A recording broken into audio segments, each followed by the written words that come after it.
Today on an all-new Dr. Phil. I'm not gonna feel better till he's dead! A troubled child. He has been diagnosed with 18 mental illnesses. A tormented family. This is where Steve decided to hold his brother underwater. Living in fear. Do you think he could hurt one of his siblings?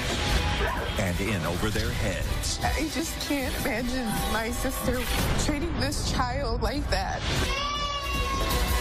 Let's do it. Have a good show, everybody. Here we go. This is a safe place to talk about hard things. Stand by, Dr. Phil. I'll try to be an emotional compass and point you in the right direction. In 5, 4. I am not giving up on you.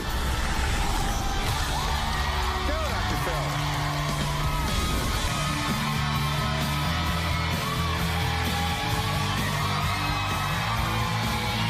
How you doing? Hey, guys. How are you? Thank you very much. Thank you very much. Well, today we are talking about a story that had me doing a lot of extra research to try to get down to what's really going on. On one side, parents Alan and Cheryl say their 9-year-old son, Steve, is completely out of control. They say he terrorizes them, has attempted to kill his brother 3 times, and tells his teacher that he wants to blow up his family's home. On the other side, Cheryl's family says that while this little boy does have some questionable behaviors, it's his parents who are the problem. They say the couple never puts their foot down, never give consequences, blame Steve's bad behavior on mental illness, and take no responsibility whatsoever for what's going on. They say this child is getting away with murder. Now, the reason I decided to do this show is because what's at stake here? It's a 9-year-old boy, and there are other children in the home. He's been dragged from psychiatrist to psychiatrist, and his parents say that he is so bad they've had to check him into 3 mental hospitals in the last year alone. Take a look at their story. This is where Steve decided to hold his brother underwater and potentially drown him. Having him roam the house is frightening. On 2 different occasions, Steve has tried to hold a pillow over my younger son's head and suffocate him. We decided it was time to install cameras into our house so that we can keep an eye on him. It's very hard to look at your boy threatening to kill you. I'm not gonna feel better till he's dead! Threatening to kill your husband. Stab him! With what? A screwdriver! Threatening to kill your children. Steve goes from super hyper running around the house, bouncing off of walls, to being angry, throwing toys. He uses whatever he can get closest to him as a weapon. What are you doing to him? Generally, I end up sitting on the couch with the 2 younger ones just to protect them from his antics. My family is suffering. We live a life on eggshells. Everything revolves around Steve. I'm concerned about how life is going to be for all of us. In his 9 short years, Steve has been on at least 18 different medications. Steve starts the day with Zoloft for anxiety. He gets what they call a booster. It's dextroamphetamine, 5 milligrams. He gets a 60 milligram Vyvanse, which is a long-acting ADHD medication. At 1:15, he gets 40 milligram Vyvanse, and then around 6:30, he gets Seroquel, 50 milligrams to calm him down. And then at bedtime, he gets 100 milligrams of trazodone to help him sleep. Well, Cheryl's sister Amy and twin sister Elena have a different story. They say Steve is over-medicated and under-parented. Take a look. Cheryl and Alan are responsible for a majority of Steve's behaviors. Steve has been on medication since he was 5 years old, before they even realized what was really going on with him. There have been so many doctors that have seen him that have said that nothing's wrong with him. This could be so different. He's so brilliant. He could be such a wonderful person. I feel like Steve is in a cage and he's got an alarm on his door. I have seen Steve scream at his mom. I've seen him scream at his dad. I've seen him shove his brother, and I blame a lot of it on medication. My nephew has a lot of issues with anxiety, and he has said he doesn't feel loved. I think my sister and her husband need help in parenting, and they don't feel that it is a parenting problem.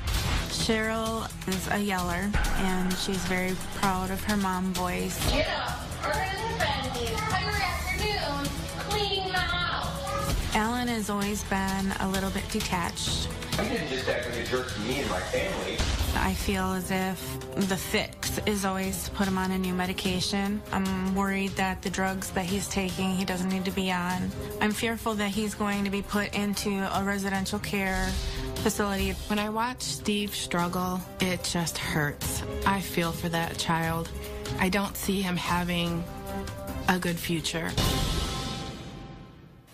As a mother, what do you think is going on with your child? I believe that he has a mental illness. I think there's some form of mental illness within him, and I think that part of it's just learned behavior. Learned where? How? Learned at home by, over the years, being able to scream and yell at his parents and say the things that he says to us. I think part of that is he's learned that behavior, and some of that is just who he is. Well, I think all of us teach people how to treat us. I mean, what do you think's going on here? I think he does have some form of ADHD, and I believe that he struggles with some additional issues that we can't put our fingers on. Do you believe this child is dangerous? yes. Do you think he could hurt or kill one of his siblings? In the right moment, yes. And you say you've been in bed at night, opened your eyes, and he's standing there staring at you. He was standing next to me, and I said, "What are you doing?" And he said he had a bad dream, and I said, "Okay, well, you need to go back to bed." And he went back to bed, and there was an extension rod pull on the floor next to my bed. Your fear is that it was a weapon.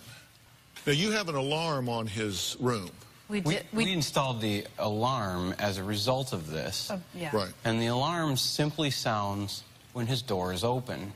We're going to take a break. Now, Cheryl has actually written about the fact that she hates her son, Steve. We're going to talk about Cheryl's controversial blog and how her family feels about it when we get back.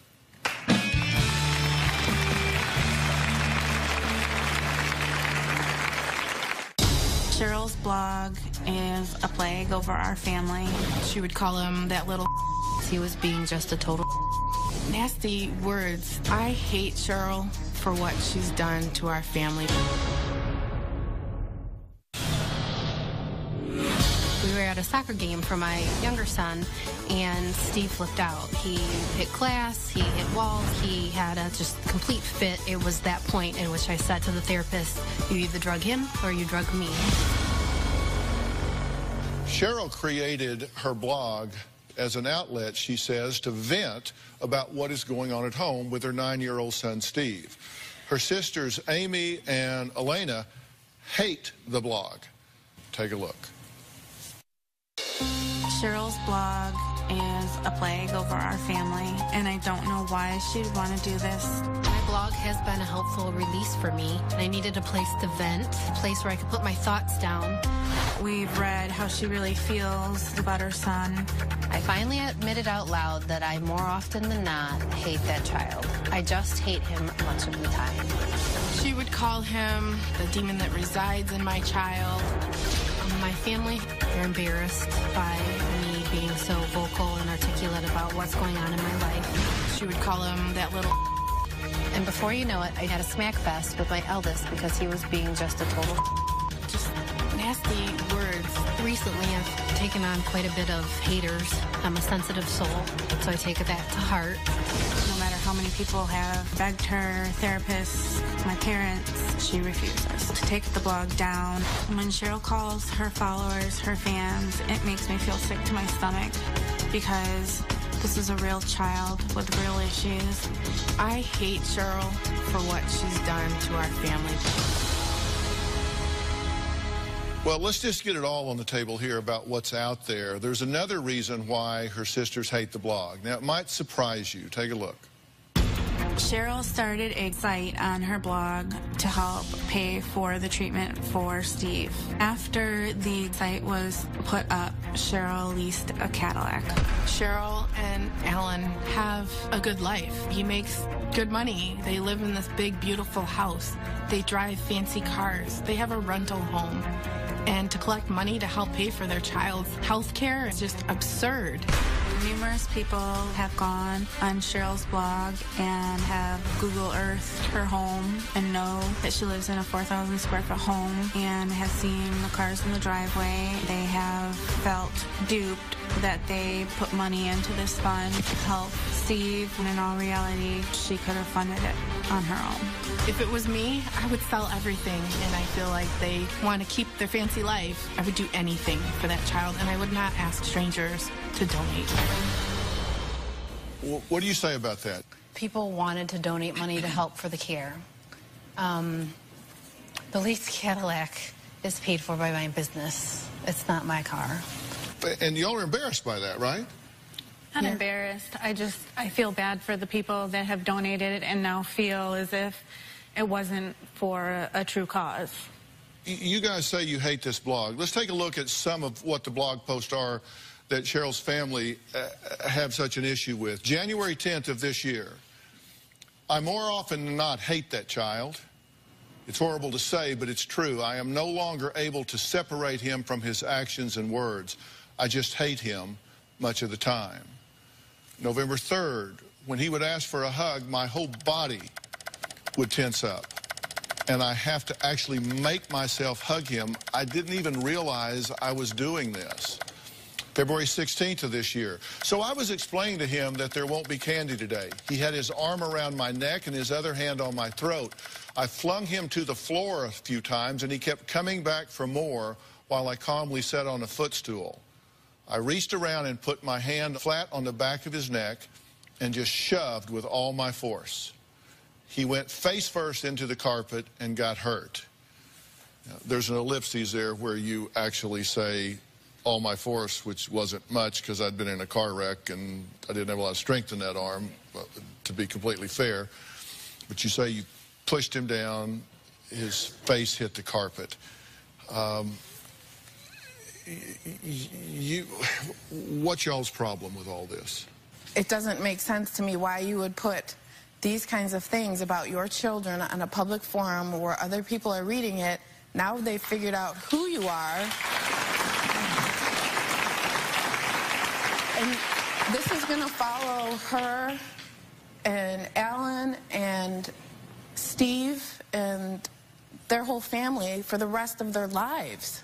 We've got people on our Twitter responding. Fifi Flea says, children deserve privacy, especially when they're struggling. Do more for your family than to expose your son to ridicule.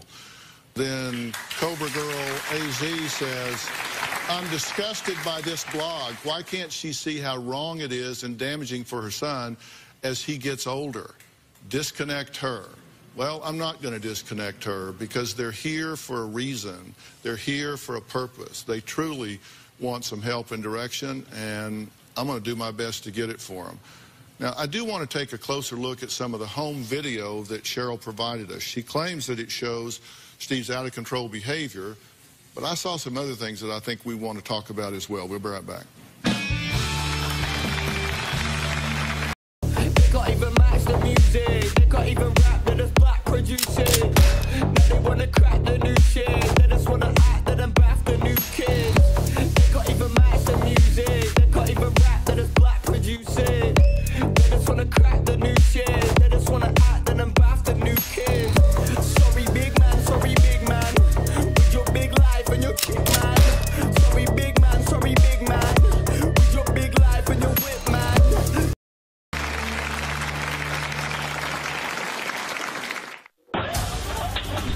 I believe that Cheryl is being physically aggressive with Steve.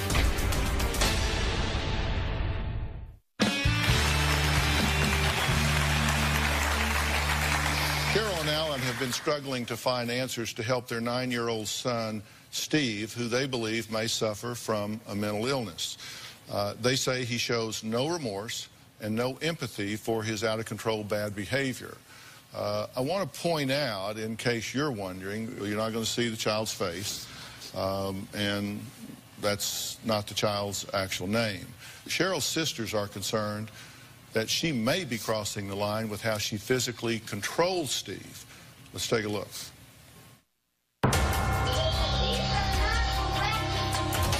I have witnessed Cheryl and Steve physically fighting. I need to see your body. I believe that Cheryl is being physically aggressive with Steve. Sometimes she just gets so angry that that's the first thing that comes to her mind. She's gonna go after him. She's gonna stop him.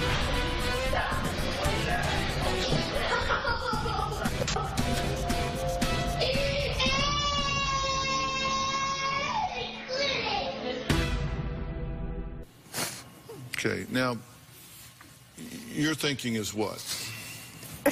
It just breaks my heart to watch that. I mean, I understand he's difficult. I'm sorry. I understand he's difficult. I've seen him angry. I know why. I just can't imagine treating this child like that and watching these videos. It just breaks my heart. And it breaks my heart for them, too, that's what she feels she needs to do to protect herself and her other children. And those are y'all's cameras. You put them in. We didn't. And you selected the things that you sent us as kind of indicative of when it just gets to the point where it's like, I'm out of options. I don't know what to do. What are you feeling in that moment? It's protective mode. And then he would go after me, or he would go after his brother, and I don't have a choice. I am home by myself with 3 kids, and I have to protect them. And sometimes I have no choice but to do what I need to do. So it's all quick and awful to see these things, but let me tell you, it's awful to have to do those things. I don't know what else to do. I want someone to tell me what to do because I don't know what else to do. I want to protect all my babies, not just hurt him. They have talked a lot about the other children in the home, and there's a little girl, yes. And he's big enough to do some real damage to her. Let's take a look at this clip that the cameras picked up. You'll see what I'm talking about.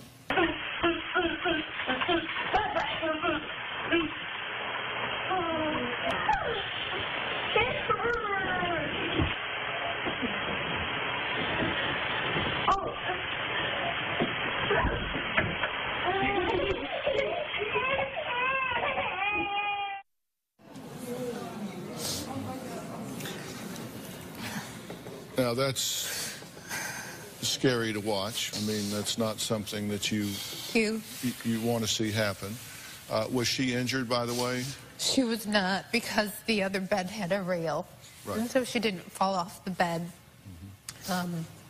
I was in the bathroom, and she ran down the hall. And by the time I got to her, that had happened, and I didn't know about it. And the boys told me about it, and I said, no way. Mm-hmm. And my sister said, go look at the drop cam. And when I looked at the drop cam, I found that video. And that night, we took their beds and separated them in rooms and put each of them on a mattress so that there was no opportunity for that to happen again. He's not this way 24/7. Here's a video of Steve playing nicely and having fun with his baby sister at the pool and on the swings. Go get it out. I don't race you.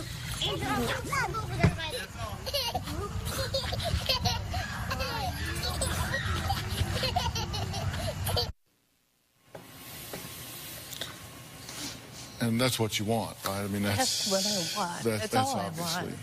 This child has been through 9 doctors in the past 6 years. I mean, is there help for him? We are going to talk to one of the preeminent experts in the world on this particular issue right after the break.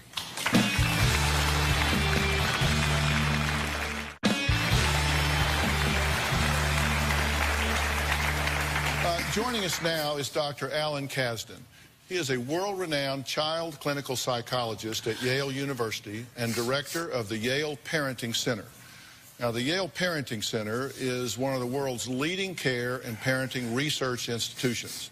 They provide the most recent evidence-based techniques, including the Kasdan method, to help parents change even the most difficult of behavior problems. And Dr. Kasdan, thank you for being here so much. Thank you very much. Thank you very much. Thank you for having me. Dr. Kasdan has been a friend for a long time. We've worked together on a number of cases. He served on our advisory board. He runs this program at Yale that is such a cutting-edge program.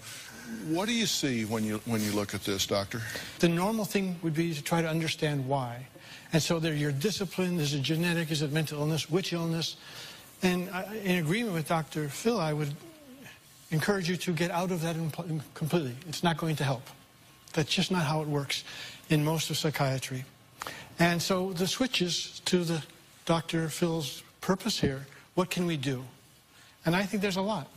Let's talk about the two steps that we've discussed. So I think there are two really viable options that really deserve attention. So the first one's called behavior analysis.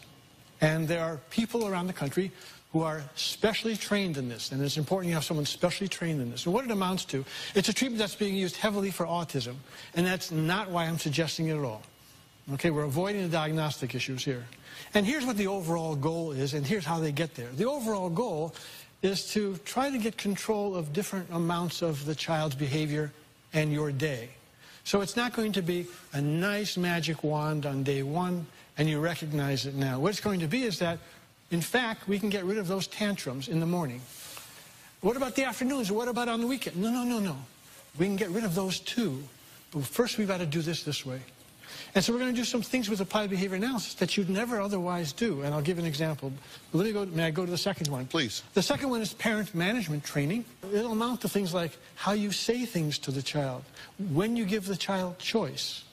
And it'll have you not do certain things. So, for example, when you're angry and mad at your child, if you get physically in contact, if I hug you and grab you, that's likely to lead you to get hit.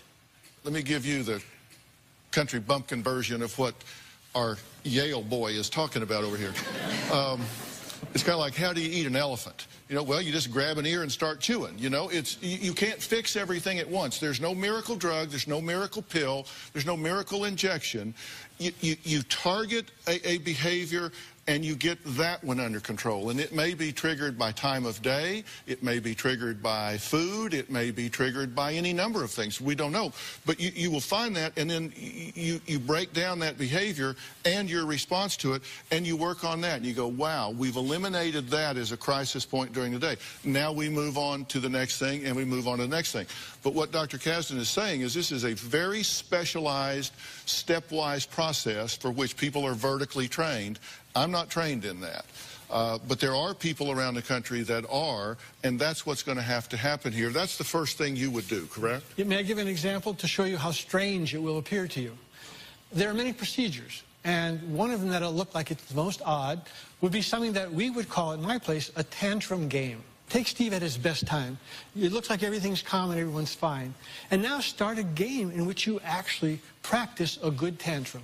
You explain to him, you make a game out of it. We've done this 100 times, so this is not something that's rocket science, but it's not familiar.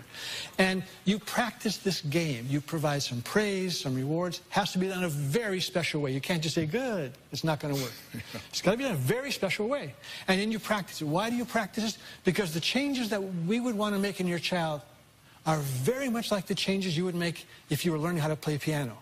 We're going to work on scales. We're going to work on chords. Each time you practice, you change the brain. And so we're working, practice, repeated trials. And that's how we get the good tantrum. And then you stretch it out over time, and then you move on to something else. It's exactly like Phil said, one ear at a time. And see, and that's counterintuitive because your thought would be, oh, he's quiet, let sleeping dogs lie. Last thing I want to do is go play tantrum game with him. What I want to do is take a deep breath and lean against the wall. And that's why this has to have a lot of help to take you through this. Is what we're talking about making sense? Actually, it is, but we'll do anything. The fact is, whether you like this truth or not, there are other children in this scenario to whom you have an undivided obligation. You must protect these other children. You must protect not only their life, but their peace. Now, we've got to take a break. Up next, I would like to talk to 9-year-old Steve myself, with Cheryl and Alan's permission, of course. I'd like to go back and just chat him up and kind of get a feel for him so I know a little bit about him with y'all's permission. Yep. All right, I'll do that after the break.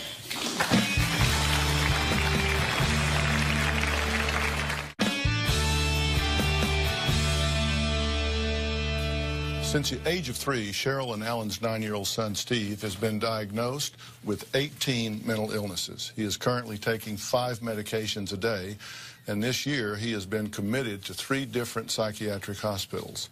I'm going to go in and talk to him now and see what he has to say. Hey, buddy. Hi. How's it going? Good. I'm Dr. Phil. You ever seen me before? Mm-mm. Well, that's okay. You have a brother and a sister? Mm-hmm. Yeah? How do you guys all get along? Me and my brother don't get along, but You me and don't? my sister do. Yeah? How come you get along with her? Because she's new. She's new? Mm-hmm. Okay. So, what's your brother? He's 7? He's 2 years younger than you? Yeah. Yeah. Do you guys fuss and fight? Yeah. How do you get along with your dad? Sometimes I get along with him, and sometimes I don't really. Yeah. How about your mom? My mom I get along with fine. You get along with her okay? So, do you like her? Mm-hmm. What do you like about her? She's my mom. She's your mom? Well, you have to like your mom, right? Do you know what concentrate means? What's it mean? It means stay focusing. Mm-hmm. Can you do that? Yeah. Sometimes? Sometimes. Yeah. Will you try something for me? Yeah. Okay. Put your hands in front of you like this. Just like that. Okay. Now, I want you to pick an imaginary point between your 2 hands. Just a point in space. There's nothing really there. Just pick a point in space and look at it. Okay? Have you got it? Okay. Now, as you look at that, I want you to think of it as being like a magnet. And I want you to imagine that it's a powerful magnet and it's pulling your hands closer together. Closer together. Just you feel it. You feel it. Okay. All right. Now you can put your hands down. So what did you feel when you thought about that? Weird. Yeah? But did you feel your hands pulling? Okay, very good. Very good. 2 questions. What makes you angry? When people try to hurt me or people say mean things. Mm-hmm. Try to hurt you or say mean things? Okay, and the last question, what do you do when you're angry?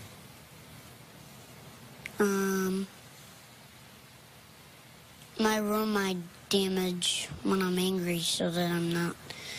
At least it's my room, because damaging something else in the other place in the house wouldn't be a good idea. Yeah. Do you get so angry sometimes that you wish you could stop, but you can't? Yeah. What do you think about it afterwards? I mean, are you sorry about it, or how do you feel? Usually sorry about it. Do you ever say you're sorry? Yeah. Yeah. And what's it feel like to feel sorry? Sorry. Do you feel a little sad for a minute, or do you feel sad, upset, or what? Sad. Sad. Okay. All right. Well, that's good. That's all I wanted to ask you.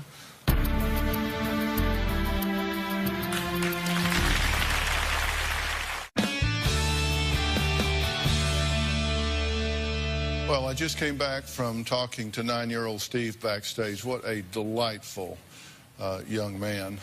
His parents, Alan and Cheryl, have been struggling with his behavior because he's not always delightful. If he was like that all the time, we would be good, right? We wouldn't be on your show. Yeah, so just take me home with you and everything's fixed, right? Come on in. Dr. Kasdan, what did you think about this young man, just in the little brief interview we had? Well, that was really an informative interview, and it goes back to your first point that he's not the way we're seeing 24/7. To have even those few moments even increases the hope that I began with, actually, because in that interview he was calm, he had good demeanor, he was respectful, he was very articulate, he did this game and this exercise. I think there's a lot of room for seeing the changes that you're, and all cleared by the interview, clarified by the interview. Yeah, I've felt the same way. He's obviously very intelligent. No question. And articulate. The reason I did what I did with him here is I wanted to see, one, could he follow instructions? Two, could he concentrate? And three, what was his level of suggestibility? Because I suggested the strong magnet pulling his hands together, and they came together. He didn't do that on purpose. That's called clapping. They came together as I talked about it, and it didn't take very much for it to happen either. And that to me is very encouraging. This child is open. He could have been defiant and resistant. Oftentimes you'll see nobody's going to tell me what to think. Nobody's going to tell me what to. I didn't see oppositional behavior at all. He was compliant. He was focused. I saw it as a very big positive. So I think that there is something to work with here. Is there anything that you two want to ask me or Dr. Kasdan at all, or any comment you feel like you need to make before we move on to what I think needs to happen? You've both studied the case. We sent you documents, we sent you videotape, you've spoken to our therapist on the telephone, so you guys are educated now on our case. Is there something that does need to be fixed with our son? Oh, absolutely, unequivocally. He has behavioral problems. He is behaving in a counterproductive way that create distress for the family. They interfere with his social functioning. But at this point, it's not a diagnostic question for me. I just look at his behavior. Is it working? No. So does he have a problem? Yes. What is it? His behavior isn't working. We need to change his behavior. And you two can be powerful change agents. And as Dr. Kasdan pointed out a few minutes ago, the fact that you can be an agent for change doesn't mean that you were an agent for origin. It doesn't mean you caused it. It doesn't mean that he is who he is because of things that you have done that you shouldn't have done or not done that you should have done. That just because you can be the thing that changes it doesn't mean you're the thing that caused it. Having said that, your parenting, in my opinion, needs huge improvement, and through the process we're talking about will improve. And that's what I think needs to happen here. And we're going to help him find the right people. We're going to help you find the right people. Okay, last piece of advice that I want to give you. I would shut this blog down. I have no problem shutting it down. Okay, I think that's good. All right. Coming up, a woman who says she's afraid to leave her home and will spend hours in one specific room. When we come back, you're going to find out why. Here's a look at what's coming up tomorrow on The Doctor. Gum disease so advanced. Her body was rapidly wasting away. Now, we gave Lori the makeover of a lifetime. Then, kids are being penalized for forgetting their homework. All new. That's tomorrow on The Doctor. Imagine not being able to leave the house because your illness keeps you locked in the bathroom. Now, my next guest, Diane, says she's been dealing with this drama for the past 10 years, and it has taken a toll on her physically, emotionally, and financially. She says it's frustrating that people don't understand the gravity of her disease. Take a look. In June of 2004, I was diagnosed with ulcerative colitis. Everything you eat or drink irritates the lining of the intestine. I get fevers, chills, aches, pains. It's like a combo of the flu with a stomach virus. There's some days where I may only need to go to the bathroom a couple of times, and there's some days where it may be 10, 12, 20 times.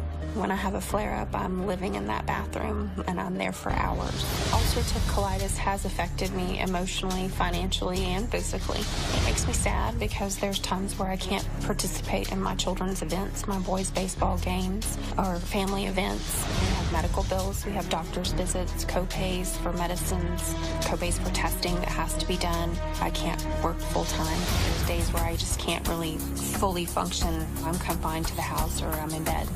People don't understand that it's a chronic disease. They think you've had a good day or a good week and then you're all better, and you're not. There really is no worse thing if you're sick. It's such a huge thing. It affects every aspect of your life. Well, we talk about everything here. Diane is here in the audience. Also joining us is our good friend, Dr. Frida Lewis Hall, Chief Medical Officer of Pfizer. So welcome. Glad to have you here. So tell us a little bit about what Diane is suffering from. Diane's been diagnosed with an illness that falls into the category of inflammatory bowel disease, or IBD. It's called ulcerative colitis.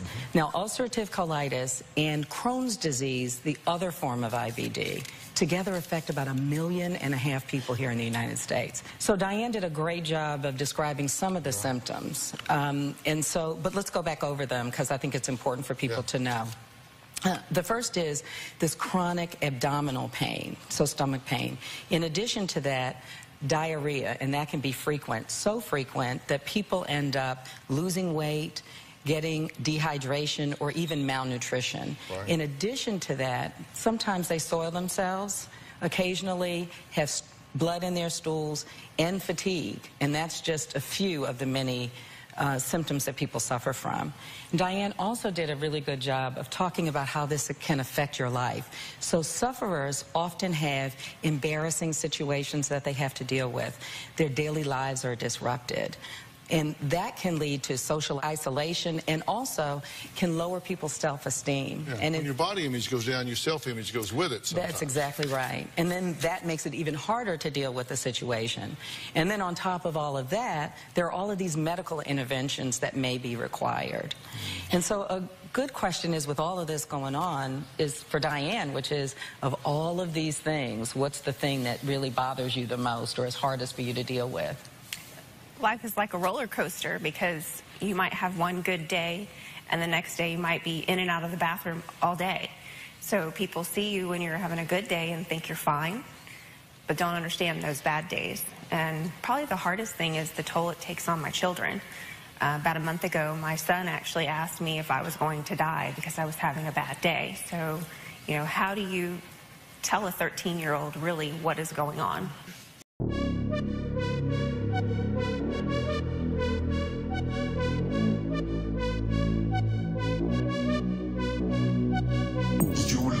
International. Girl, what's your name? I have to know. Ain't no one else in your lane. Let's fill this car with gas and go. No hesitation, I'm on it. If that's the way that you want it, that's cool with me, so let's ride. Let's go somewhere that you lie. The first thing you want to do is recognize that the worst situation a child can be in is when they feel totally out of control and they don't know what's going on. They have a lack of information and they perceive a lack of control. Then they feel helpless. It's like, oh my gosh, you know, could my mother die here? Is there something that I should be doing that I'm not doing? And you want to allay those fears. You want to say, look, this is a problem here. And here's how it makes me feel. So sometimes, you know, I look okay on the outside, I'm kind of churning on the inside. But this is not something you need to worry about. You're not going to open the door and find me dead in my bed. You're not, because really that's where their heads will go. So allay their fears and let them know that you're working on this and that it can be a process and that it takes time. You talk about how hard it is for young people to know and process this information. Interestingly about this disease, a lot of times because of its embarrassing nature, people don't want to talk about it. Right. So they try to self-diagnose. Well, let me just go and see what's going on. Maybe I can manage it and not have to talk about it to anybody. The other thing that happens is there's a lot of misinformation in this area. There's a lot of confusion between two disorders. So the first is the one that Diane has, which is IBD. inflammatory bowel disease. The other is IBS, so you can see where the confusion comes in, but that's irritable bowel syndrome. They are completely different illnesses that have different treatments and different needs. So it's really important to see your doctor to get a proper diagnosis. And do you know exactly what you have? I do. Okay, so I have been diagnosed with ulcerative colitis. Right, you've got it figured out exactly. Yes, and Diane's been not just a good seeker of information for herself, but also a guide to other people. So she's one of those at the forefront of talking about it where others don't, and seeking good information.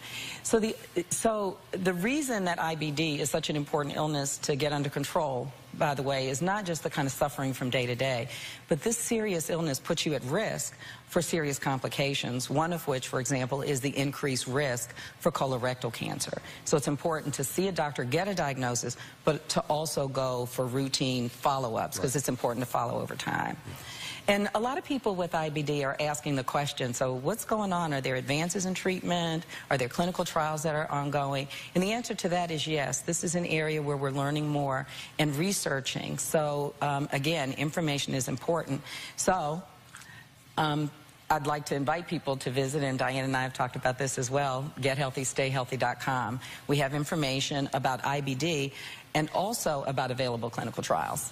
Yeah, and listen, everybody knows I'm a huge fan of gethealthystayhealthy.com, and spend some time there, and particularly in this area, because what I fear is that people will self-diagnose, and then they either don't do things they need to do, or they do things like continuing certain diet regimens that are really a problem. So all of that's spelled out on gethealthystayhealthy.com. Yes. So, you know, go there, and thank you for sharing, because I know everybody doesn't like to talk about this, but you did a great job of doing it. All right, I want to thank all of my guests today, especially Dr. Frida Lewis Hall and Dr. Alan Kasdan, director of Yale Parenting Center, for his help. Dr. Kasdan is also the author of several books, including the Kasdan Method for Parenting the Defiant Child.